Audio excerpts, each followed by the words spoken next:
Okay, so we're back, and this is Shear Chat with Rashawn, and I'm here with Miss Leeah Lomax of Hair Formation by L.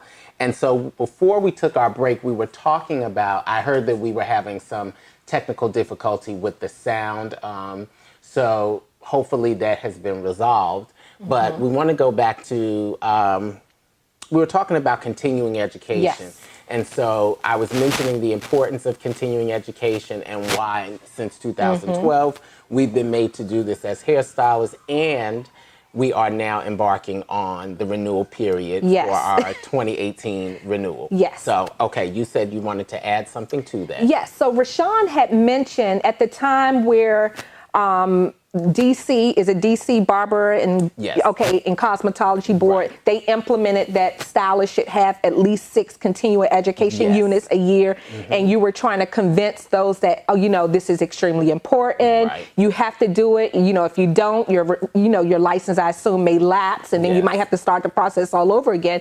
But even me being an instructor student, and it's not anything that's being made up. It's something that should have been done many years ago, because the chapter that I am now, chapter 1, and I can't think of the name of it, but it's in the instructor's book that I'm learning from currently. And it says that a successful and/or professional stylist should have at least a minimum of 40 continuing education units a year. So what does that say? If the state is only requiring us 6, that's just the minimum. But you know what? I'm going to tell you, let me give you this. The state requires 6 every 2 years. Every 2 years. In essence, it's 3 per year. Yes. And so when you look at other states that are at 12, and more, I feel that, there should be no issue with us doing this. That is There correct. should be no complaint about doing this. First of all, as the nation's capital, we should be at the forefront of so many things. I agree. And I feel I'll say borderline kind of embarrassed when I heard that we had to do continuing education, because I wasn't familiar with it, because I have never been licensed anywhere else. So I only was familiar with the DC regulation. So when they started talking about it, I was like, okay. I started to do research and look at what other states offer in terms of continuing education. How many hours do they require? How often do the people have to go? How often do they have to renew their license? And I feel that we have it so good here in DC, because, again, we're only required to do 6 per renewal period, and we renew every 2 years. And that's nothing. Absolutely nothing. Yeah. So let's see. So then what would you say is a key factor in maintaining healthy hair and a consistent growth pattern with the hair? Yes. Because I want to segue more into the styling portion of the conversation. Okay, Go so ahead. for those who are watching me and follow me, Hair Formation by L, hopefully my brand is definitely clear out there, and it's hair care. So it starts with a consultation. Okay, which is so important. Which is very important. Before you style anyone as the professional stylist, you need to know if people are allergic to chemicals. You need to know if they say, oh, I haven't did a color, but they want to try to get this color. I need to know everything that has been in their hair, not just hair coloring, but products to carry color. That might, inhibit, the color from taking like it should. So it's always good to have that effective communication as well. So yeah, definitely, you have to get everyone on a consistent regimen. That does not mean what I do for one client is going to work for this next client. You have to have at least 3 to 4 good core line of products in your salon, because what I might use on you, Rashawn, may not work for Chet Bennett, just hypothetically, just speaking hypothetically. So you as the stylist has to be able to analyze that person's texture, also know what it is that it's missing, and what is it that you're going to put in that regimen to keep it healthy. So it's a system. It doesn't happen overnight. And one thing that I find to be I'm not going to say most important, but very important in terms of the consultation is understanding what the client actually is looking for. Because I find so often that clients come in and they say something, and they say it with confidence and such zeal. I want this, and when I repeat it back to them, in what it means to me, it's often different. Yes. And so it helps me determine exactly what it is that you want. So then I can come back and say, oh, you said now you want this particular style. Oh, no. I want this.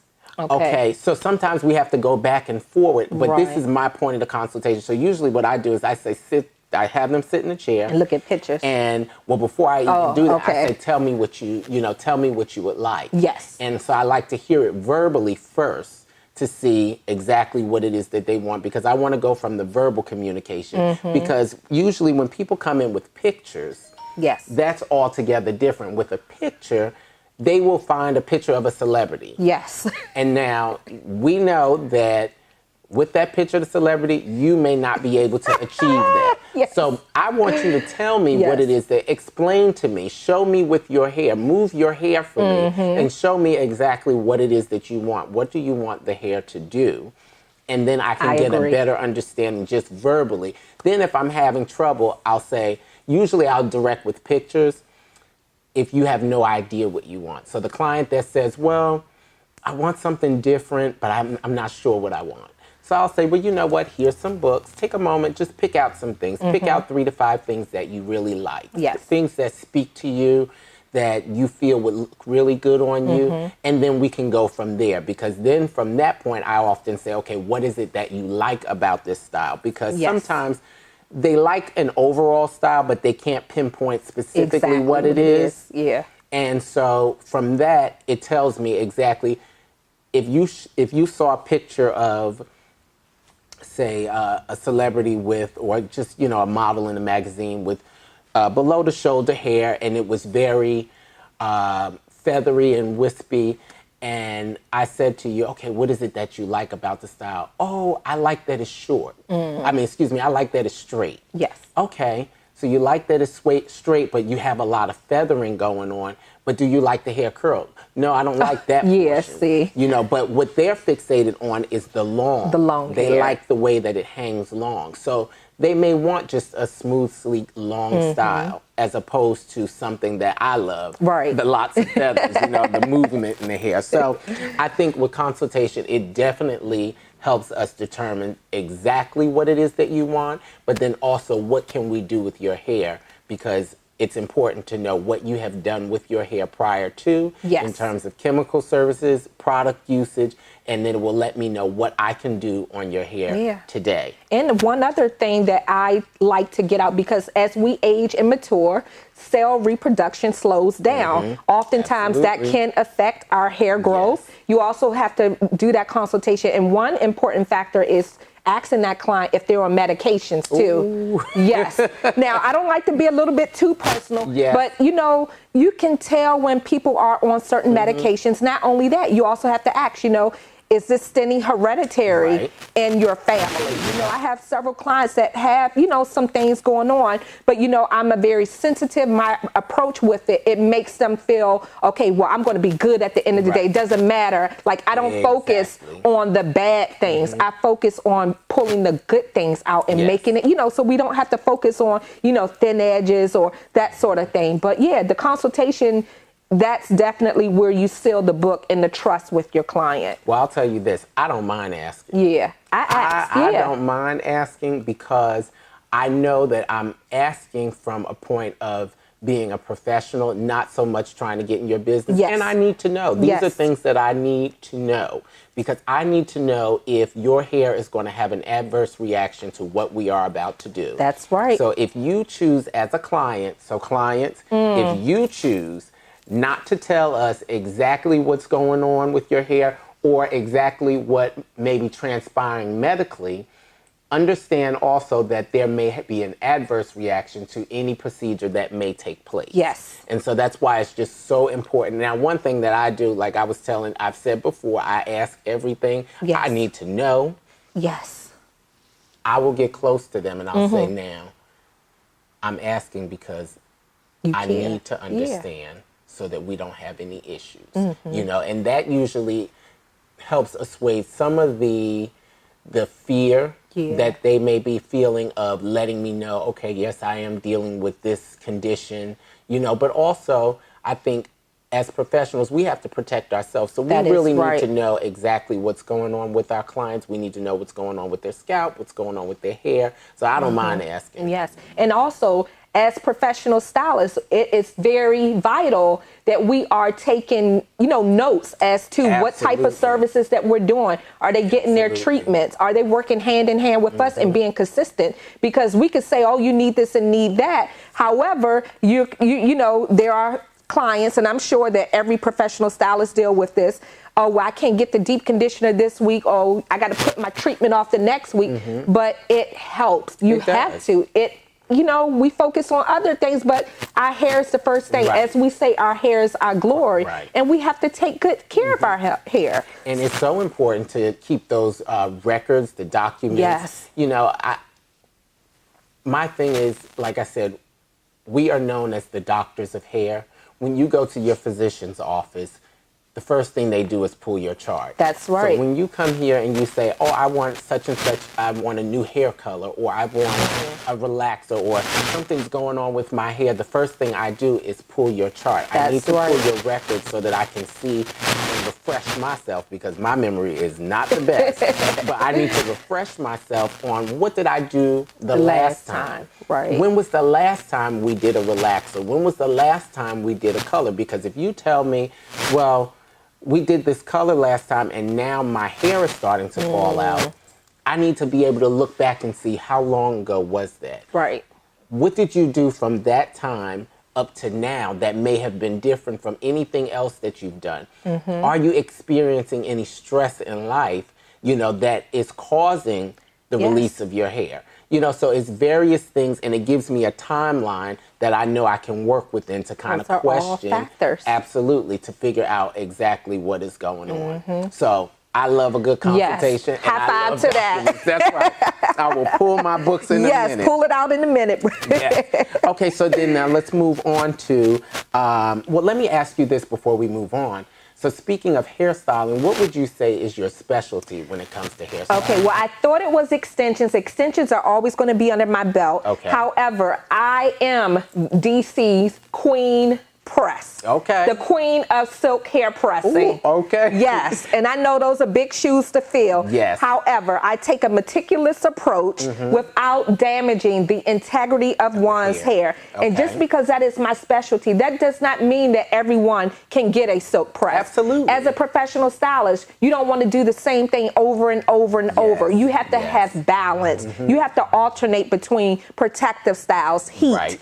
extension services, so you have to find balance. But right now, I can talk, Rashawn, Go ahead. but my Go specialty, ahead. I would say number one, away from the actual styling, is hair care. Okay. I Which is so love important. hair So care. important. Go ahead. So many times, I'm not that stylist, when someone new sits in my chair and they say, well, this person didn't do this person didn't do that. I'm not going to feed into that. I'm going to stand behind solely on my brand. I'm going to tell you what I value, how I'm an advocate for healthy hair, and how it makes a difference. You want flowy, nice looks, but if the hair is dry and the medulla is absent, the medulla, y'all, I'm speaking, cosmetology. The medulla is the innermost portion of the hair strand, and the medulla is absent sometimes in fine hair, which means sometimes people that have fine hair, the hair won't hold a curl. And even if you try wet setting it, it's still going to be still- limp. yes. So if that person's hair has been repeated with torture and blow dry and heat, and then you're not getting protein treatments like the stylists are telling you to Anything get, rebuild it. that hair, that medulla is going to be absent. It's going to be weighed down. It's not going to even exist. So that's good. Okay. Yes. See, I like that. So you talk a little bit of yes, science. I like that. I can go there. Right. And y'all know, my clients know, you guys know at least about 10 or 20 different terminologies. Yes, And so that's terms. good, because you know Yes. what? I always say when someone asked me recent, what do you think your clients come to you for? And I said, well, if nothing else that they can leave with a little bit of education. Yes. And I think that's so important, because we are the professional. That and is right. For so long, I think it was commonplace where we didn't want to say certain things. We didn't want to let our clients know what we were doing and why we did certain things, because we were in fear that they were going to go and try to do it themselves. Yeah. Baby, I don't care if you know how to do exactly what I'm doing. You can't do it like me. Say it again. Yes. It doesn't matter if you know exactly what I'm doing. Yes. You can't do it like me. I have had, actually this past week, a client said, you know what, I sit and I always watch you flat iron my hair. And when I go home, days go by, I say, I got it. And I try to do it, and I can't do it. And I said, because number one, the positioning, the body positioning is different. I'm working from behind and above. You're working from below. And on the side. So you can't do it the same way that I do it. You see what I'm saying? Yes. But they have to understand that that's why you come to me. That is right. And can I just say something? And that's why, you know, I love my clients, and this is not to my clients, but as a whole, you know, stay in your lane. We are stylists. Let us work in our lane and do what we went to school for. Or how about what you came for? Yeah, what you came for. So, well, see, this is what I touched last week. For a second, I said, you know, about clients that come and they talk about YouTube, things that they've seen on YouTube. Oh, my Lord, don't get me started on that. You know what, that's fine, because that's where it gives me an opportunity to then educate you, to give you the real core of what you need to understand about what you have seen. Because a lot of videos, you know, I watch those videos too, especially for techniques and styles. You know, like I had a young lady come to me this weekend and ask, she said, I want an updo. So I said, I remembered that her hair was short, and I'm used to working with a lot of hair when I do updos. So I said, okay, I need to go and just look at some styles of short, you know, short updos. So I said, I found a couple, interwove a few different things, came up with the style.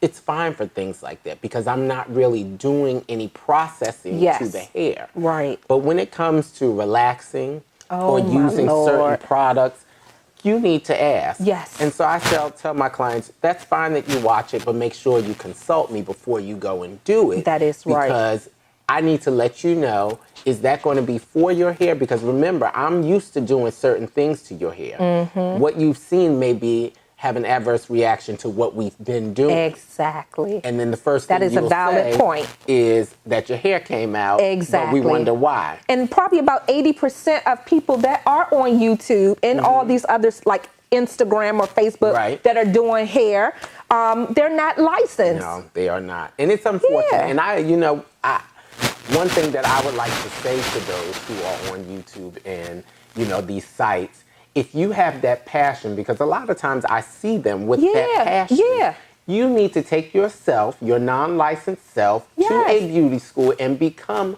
licensed. At the Bennett Career Institute. If we'll you're welcome in Washington, D.C., make sure you come to the Bennett Career Institute. But wherever you may be, make sure you go to school, because school is what is going to give you the foundation that you need. You will understand, like I mentioned before, one of my favorite videos to watch is the young lady who was doing the wand curl and the hair like burnt off. Oh, yes. Was it the Caucasian girl? Yes. I want to say it loud.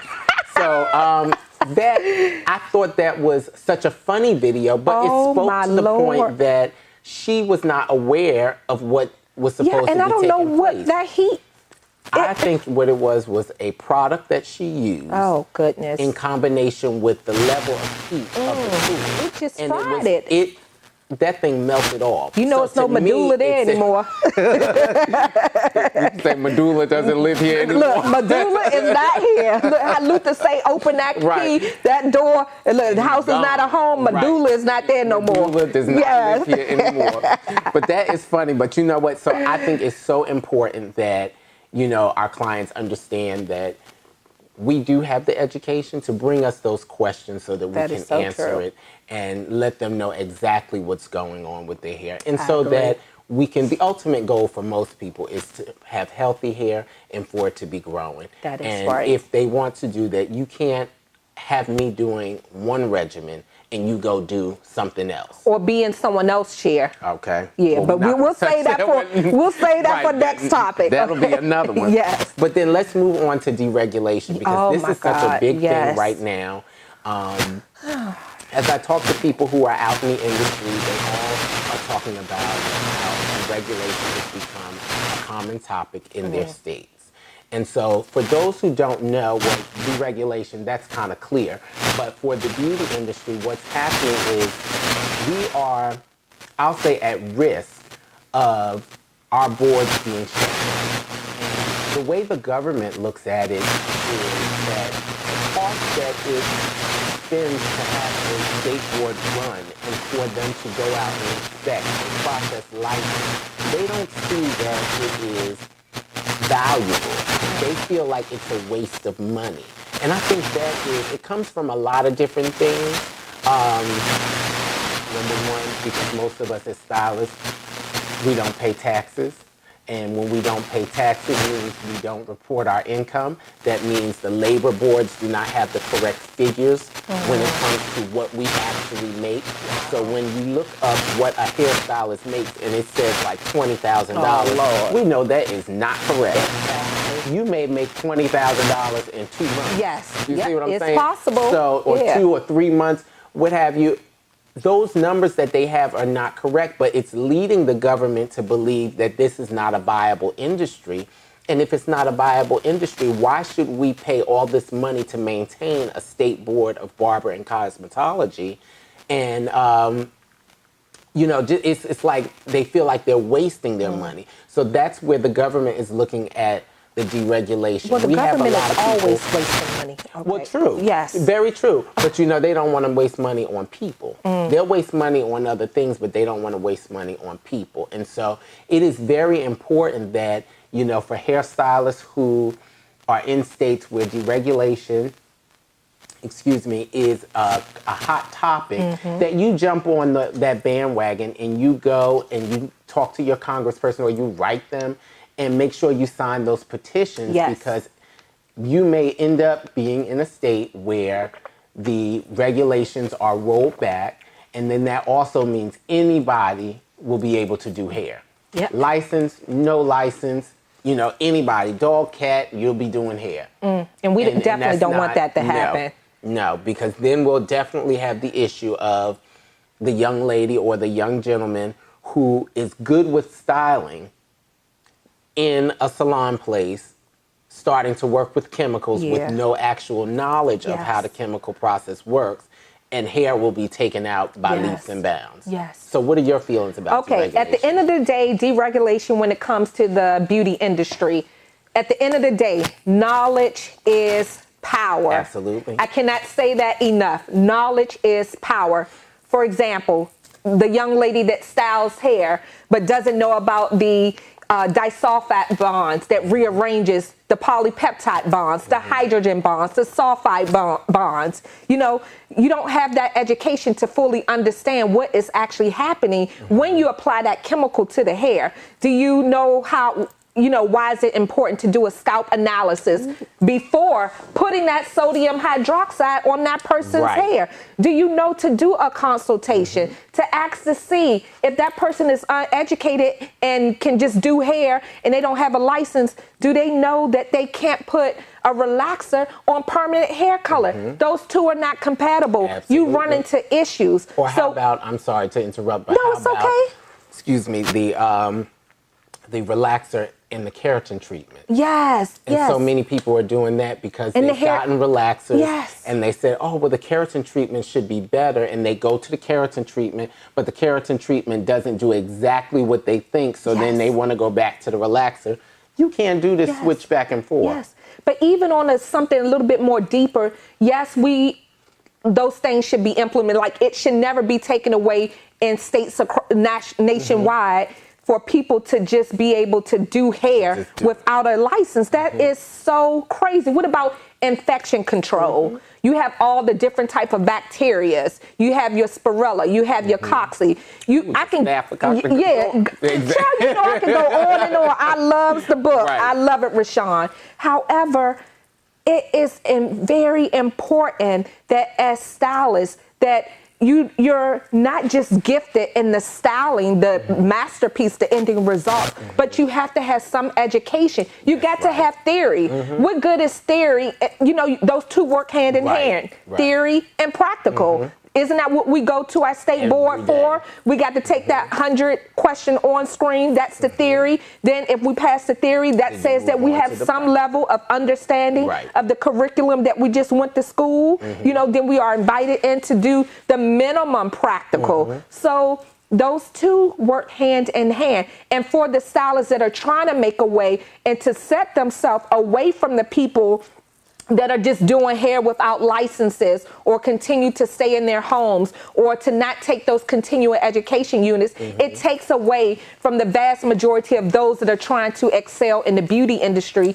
and stand on strong grounds of making sure at the end of the day, they don't tear down the integrity of one's hair. Yes. And so, you know what? Excuse me, I'm sorry. That's a topic for me. No, but that's good because I believe that education is it. Yes. You know, you have to be educated. And again, I'm going to go back and say it again. We are doctors of hair. Yes. A doctor working on you, prescribing something for you, and they have never been to school. People, I know that has happened. Not that they have, but here's the thing. You have to also, there's a thing too. You have to also make sure that you ask about your stylist. You ask about your doctor. You get word of mouth referral is the best. Word of mouth, you know. However, there are doctors out here, and I'm just going to say there are stylists out here that don't do everything correctly. So when you find a great stylist, you stick with them. You can't cheat on your stylist. You can't cheat on your boyfriend, your girlfriend. You can't cheat on your husband or your wife. You know, you get what I'm saying, people. Yeah. So it's important. I think consistency and continuity are key factors in maintaining healthy hair, because there's no way in the world that my client can sit with me 1 week, 2 or 3 weeks later they jump to you, 2 or 3 weeks later they're with somebody else. If that process has not been planned, because I have been with clients that have had to do that because they're traveling, they're doing various things. So what I'm saying is I'll take it and I'll say, well, you know what, Leah, this is what I've been doing for you. Take this to your next stylist so that they'll understand what the process we've gone through is. That's right. I think that's very good. And then they can take that wherever they go. That's like their prescription. Yes.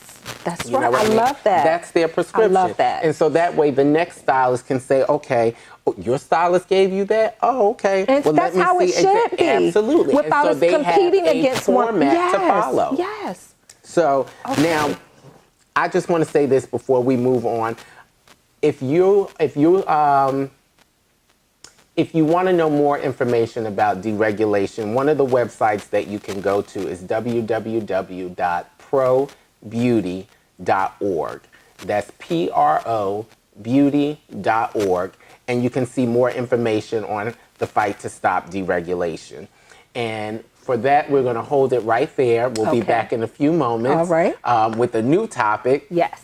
Which will be our current event and our hot topic of the evening. So make sure you stick with us. We'll be back in about 1 minute. All right, everybody. So the last thing I wanted to talk about in terms of education before we move on to our final topic of the evening is I wanted to tell you about, in terms of education, one of the things that I learned within the past, it's been not over a decade yet, but some years ago was about a continuing education for stylists in terms of university classes. So there is a university called the National Institute of Cosmetology. I am a student there. I'll be graduating this year.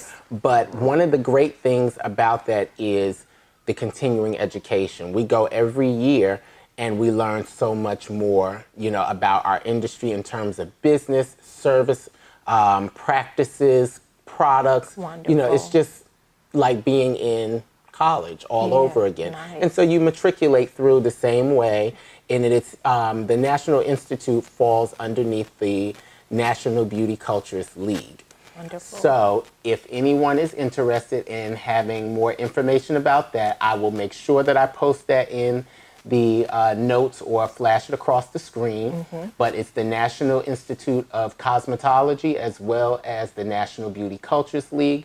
Both are right here in Washington, D.C. The national headquarters is here in D.C. at 25 Logan Circle, Northwest. Yes, I do. He know the address. I do. I love the National Yes. Institute. I'm so excited that this year I will be graduating with the doctor's degree. Oh, that's amazing, Rashawn. So it's been a long journey. road. Yes. But it has been so worth it, and I look forward to working with the Institute beyond the Yes. graduation and pulling other students in as I can. You know, the only thing we can do is introduce people to it. Yes. And if they have that passion for education, you know, it's there for them so that they can elevate their degree and as well as elevate their education and knowledge for their clients. But the last thing that I wanted to talk about this evening as we get ready to wrap up is not as joyous of a topic, unfortunately, but it is about the shooting that took place in Broward County, Florida. It was, to me, it was just, I don't even know if there was a word. I was kind of shattered when I saw that. To hear and to watch on television the students coming out of the school, you know, the way they filed out, and to hear some of the stories of, you know, just how the students were uncertain as to what was going on, because they said, you know, we have fire drills. We have drills all the time because they want to make sure that we're prepared. And just that morning, they had a fire drill. And so that's why so many of the students couldn't understand why the fire alarm was going off again that afternoon. Yeah. Now, unfortunately, there were many conflicting stories as I sifted through the articles and watched the news as the week had gone on. You know, initially it was stated that the shooter came in and he had on a gas mask, and, you know, and he went into the building and then he pulled the fire alarm. There was all these stories that turned out to not be true. Yeah, I didn't see that one. Yeah, Okay. it was in the more recent articles. If you look at it, to me, it just, I thought it was very unfortunate because I wonder, where did that come from? Yes. You know, where did that information come from? And I think it's important that as we report news, you know, it has to be accurate. Yes. And so that was just a major issue that I had with that story. But then I just felt that it was so sad that he went in and shot up those people. 17 people died, you know, many were injured. And of the 17 were educators, you know. And the one thing that I thought was admirable was, and I say it all the time, that the job of a teacher is so important. It is. Not only are they there to educate the children or the students, but they are the protectors. When your parent, as a parent, when you drop your child off, you leave them and entrust them in the care Yes. of the teacher or the school. And that's why I find it so egregious when we hear these stories about educators that either molest children or, Yes. you know, they're doing all these things, because I say, how dare you, when as a parent, I come and drop my child off and leave them in your care, Yes, expecting that they are going to be safe. That's but right. I thought that was so admirable that many of the students said, you know, of the teachers that were shot,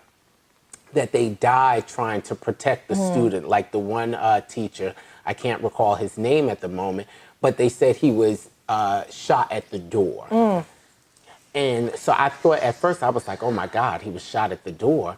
But then the student explained, she said, I believe that he stood there so that when the shot came, he would be hit, but the shooter would not come in the room thinking that he was the only one there. And so she said that was her belief as to why the shooter never came in. Wow.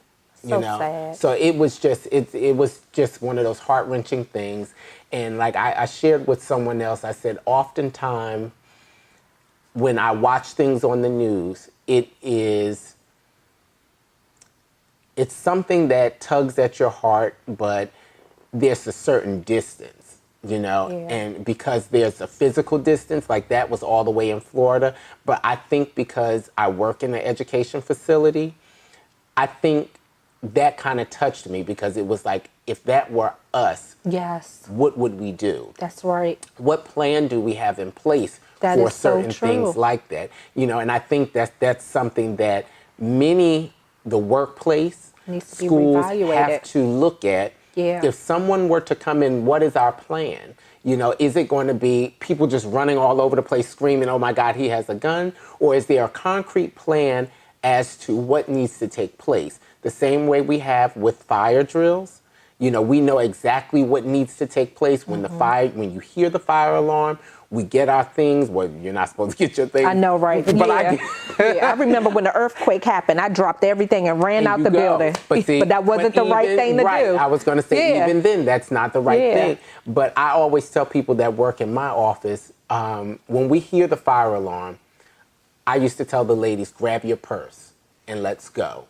You know, because to me, I say the purse because it's very important. It has everything. Identification. Right. Yes. For me, many people say, you have to have all your bags by your desk because, yes, if I hear the alarm or I need to get up, everything the one is thing right that I there, need close to proximity. grab is my bag. That's and right. I can go because that has my keys. That has my wallet. It has everything that I need beyond getting out of this door. You know what I mean? I agree. So I just thought that that was really horrible.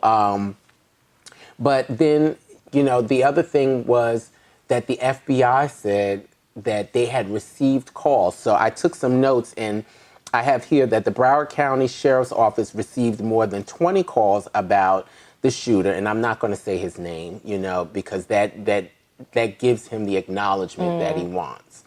But they had received 20 calls about him over the past few years. 20 calls. That right there should have been enough alarm to really look and see what is going on with this young man. You know, I heard that he was depressed. Not only was he depressed, he posted stuff on social media. Right. Like, how long are you going to keep letting this type of behavior and activities pass? And with just, you know, shrugging it off. He had just recently got out of a relationship with his girlfriend, but I'll let you go ahead and talk, Rashawn. But then this just went on and said that amidst the recent calls was January 5th. Yes, I saw that. So that's just this year. A caller reported that he had access to guns. He displayed erratic behavior, and as many people noted, there was disturbing social media postings. And so CNN went on to report that the law enforcement had been to his home 39 times in a 7-year period. 39 times in 7 years. The reports also said that there was a post that said, I'm going to be a professional shooter now. Oh, my Lord. A professional school shooter. Oh.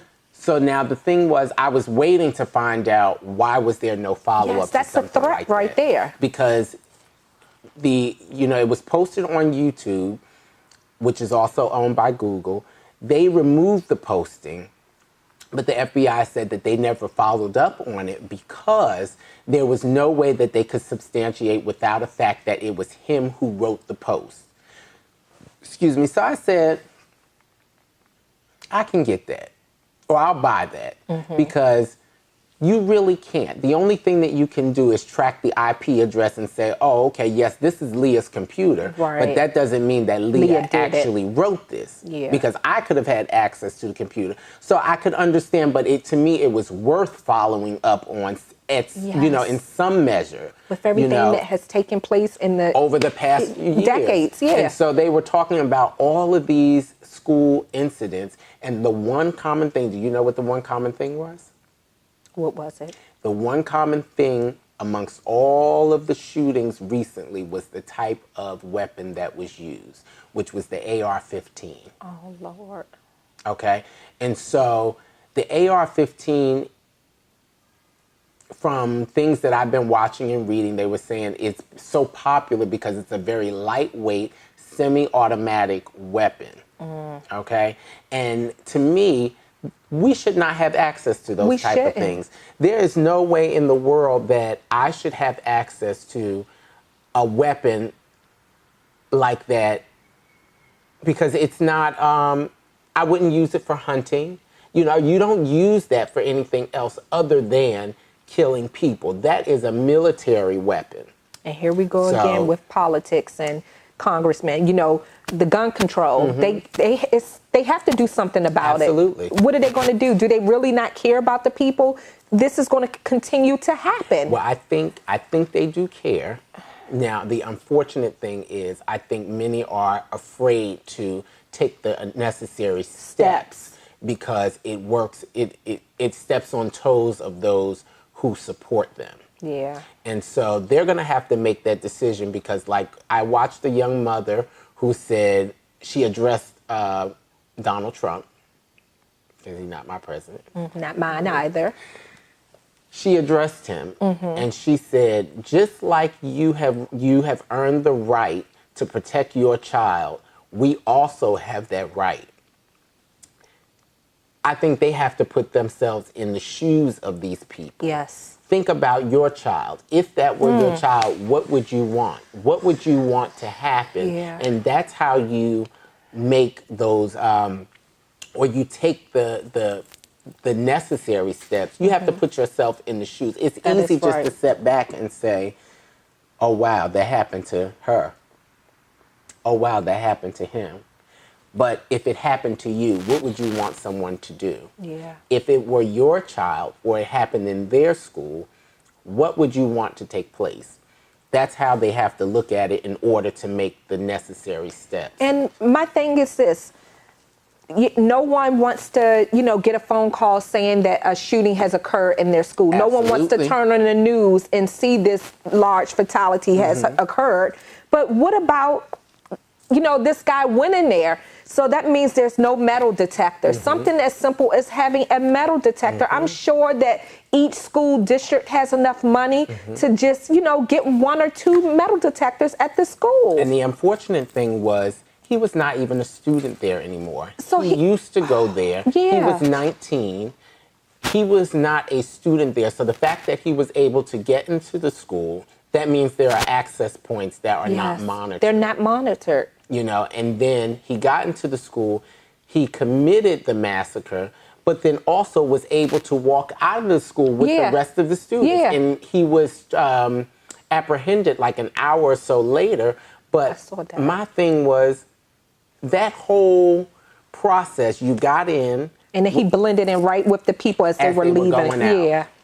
So to me, it was just, it was something that, as many of the students said, they were surprised because Broward County is considered to be one of the safest in Florida, which I can understand by by their standards or their reporting. When they look at their stats, they're saying that, we don't have the murder stats, the, accident stats, all of this that other counties have. So they do consider themselves to be one of the safest.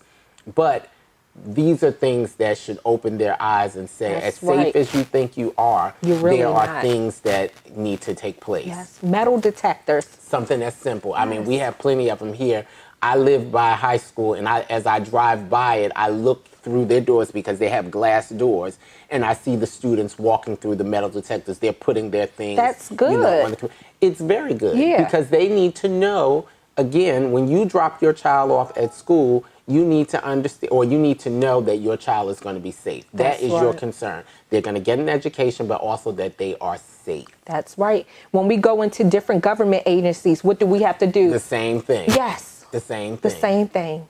So I think, that is pretty much, it for our show tonight. Yes. It has been a pleasure having you. Yes, so Rashawn. If the people would like to keep up with you, how can they reach you? Yes. So again, everyone out there that's watching, I'm Leeah Lomax. I'm located here in Washington, D.C. My direct telephone number is area code 240-678-4415, or you may email me at hairformationbyl@gmail.com. Okay, and that's hairformation by the letter L at gmail.com. So please join Leeah. Do you have social media? Yes. You guys can also follow me on Instagram at hairformation_by L, or via Facebook, hairformation by the letter L. Okay. And so that's Hairformation by L. Miss Leeah Lomax, thank you again for joining Thank you, us this Rashawn. evening. It's truly been an honor and a Yes, it pleasure has to been be so here. much fun. So and much fun. I look that you forward will to this come back. again. Yes. Absolutely. So I am Rashawn Broadnax. This is Shear Chat, and we are signing off for the evening. Thank you so much, Thank you, everyone, for joining guys. us.